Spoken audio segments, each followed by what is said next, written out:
ಒಂದು ದೊಡ್ಡದಾದಂತಹ ಆಸ್ಪತ್ರೆ. ಸುಮಾರು 87-88 ವರ್ಷದ ವಯಸ್ಸಿನ ಹಿರಿಯರು ICUದಲ್ಲಿ ಇಟ್ಟಿದ್ದರು. ಬಹಳ ತೊಂದರೆ ಆಗಿತ್ತು ಅವರಿಗೆ. ಯಾವುದೋ ಕಾಯಿಲೆಯಿಂದ ತೊಂದರೆಯಾಗಿ ICUನಲ್ಲಿಟ್ಟು ನಂತರದಲ್ಲಿ ಹೊರಗಡೆ ಕರ್ಕೊಂಬಂದರು. ಟ್ರೀಟ್ಮೆಂಟು ವೈದ್ಯರು ಅವರಿಗೆ ಬೇಕಾದಂತಹ ಔಷಧವನ್ನು ಕೊಟ್ಟು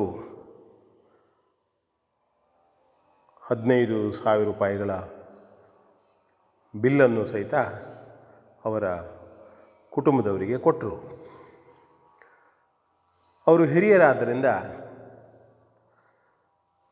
ವೈದ್ಯರು ಪ್ರೀತಿಯಿಂದ ಸಲಿಗೆಯಿಂದ ಮಾತನಾಡ್ತಾ, ಹಿರಿಯರೇ, ಅಜ್ಜರೇ, ಬಿಲ್ಲು ಭಾಳ ಆಯ್ತಲ್ವೋ ಎಂಬುದಾಗಿ ಸಹಜವಾಗಿ ಪ್ರಶ್ನೆಯನ್ನು ಮಾಡಿದರು. ಆಗ ಹಿರಿಯರು ಎಂಥ ಮಾತನ್ನು ಆಡಿದರು. ಡಾಕ್ಟರೇ, ನೀವು ಕೆಲವೇ ಸಮಯವ 1 ತಾಸೋ 2 ತಾಸೋ 2 ದಿನವೋ ನನ್ನ ಆರೋಗ್ಯದ ಬಗ್ಗೆ ಶ್ರಮಿಸಿದ್ದೀರಿ. ಇಷ್ಟು ಬಿಲ್ಲನ್ನು ಅಂದರೆ ಖರ್ಚಾದ ಬಗ್ಗೆ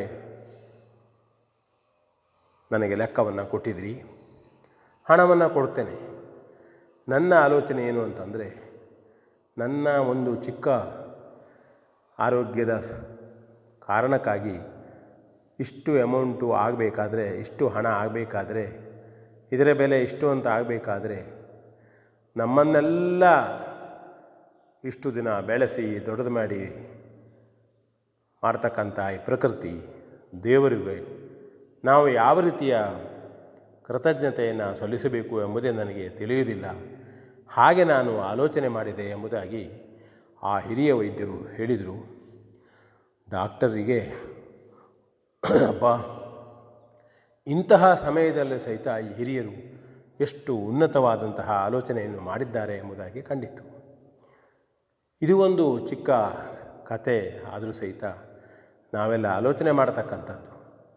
ಪ್ರಕೃತಿ ಹಾಳು ಮಾಡಬಾರದು, ಮರಗಿಡಗಳು ಹಾಳು ಮಾಡಬಾರದು.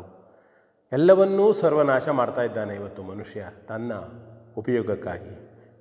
ಅರಣ್ಯಗಳು ಅರಣ್ಯದಲ್ಲಿ ಇಲ್ಲ, ಹೊರನೋಟದಲ್ಲಿ ಅರಣ್ಯವಾಗಿ ಕಾಣ್ತವೆ. ಹೊರಗೆ ಅರಣ್ಯಕ್ಕೆ ಹೋಗಿ ನೋಡಿದ್ದಾದರೆ ಮರಗಳೆಲ್ಲವನ್ನು ಕಡಿದು ತನ್ನ ಸ್ವಾರ್ಥಕ್ಕಾಗಿ ಸಾಗಿಸಿಬಿಟ್ಟಿದ್ದಾನೆ ಮನುಷ್ಯ. ಅರಣ್ಯದಲ್ಲಿ ಬೆಳೆಯುತ್ತಿರುವಂಥ ಹಣ್ಣುಗಳಿಲ್ಲ, ಮಂಗಗಳಂತಹ ಪ್ರಾಣಿಗಳು ತಿನ್ನತಕ್ಕಂಥ ಎಲೆಗಳಿಲ್ಲ. ಹಾಗಾಗಿ ಅವೆಲ್ಲವೂ ಇವತ್ತು ವಾಸಕ್ಕೆ ತಿನ್ನುವುದಕ್ಕೆ ತಮಗೆ ಇಲ್ಲದೆ ಹಳ್ಳಿಗಳತ್ತ ನಗರಗಳತ್ತ ನುಗ್ಗುತ್ತಾ ಇವೆ. ಇದು ನಾವು ತಿಳಿದುಕೊಳ್ಳಬೇಕಾದಂತಹ ವಿಷಯ. ಪ್ರಕೃತಿ ಅಂತಂದರೆ ಅದನ್ನು ಕಾಪಾಡಬೇಕು. ಮನುಷ್ಯನಿಗೆ ಅದು ದೊಡ್ಡದಾದಂತಹ ಆರೋಗ್ಯವನ್ನು ಕೊಡತಕ್ಕಂಥದ್ದು. ಒಳ್ಳೆಯ ಪರಿಸರ ಇದ್ದರೆ, ಒಳ್ಳೆಯ ಪ್ರಕೃತಿ ಇದ್ದರೆ ತನ್ನಿಂತಾನೇ ಮನುಷ್ಯನ ಆರೋಗ್ಯವೂ ಇರ್ತದೆ ಅಂತ ಹೇಳ್ತಾ ಈ ಬಗ್ಗೆ ಆಲೋಚನೆಯನ್ನು ಮಾಡೋಣ. ನಮ್ಮ ದೇಶ ಮುಂದಿನ ಮಕ್ಕಳು ಸುಂದರವಾಗಿ ಮಾಡಲಿ, ಹಸಿರು ಬೆಳೆಯಲಿ, ಪ್ರಕೃತಿ ಸ್ವಚ್ಛವಾಗಲಿ, ಉನ್ನತವಾಗಲಿ ಎಂದು ಆಶಿಸ್ತಾ, VN ಭಾಗವತ್, ಬರಬಳ್ಳಿ.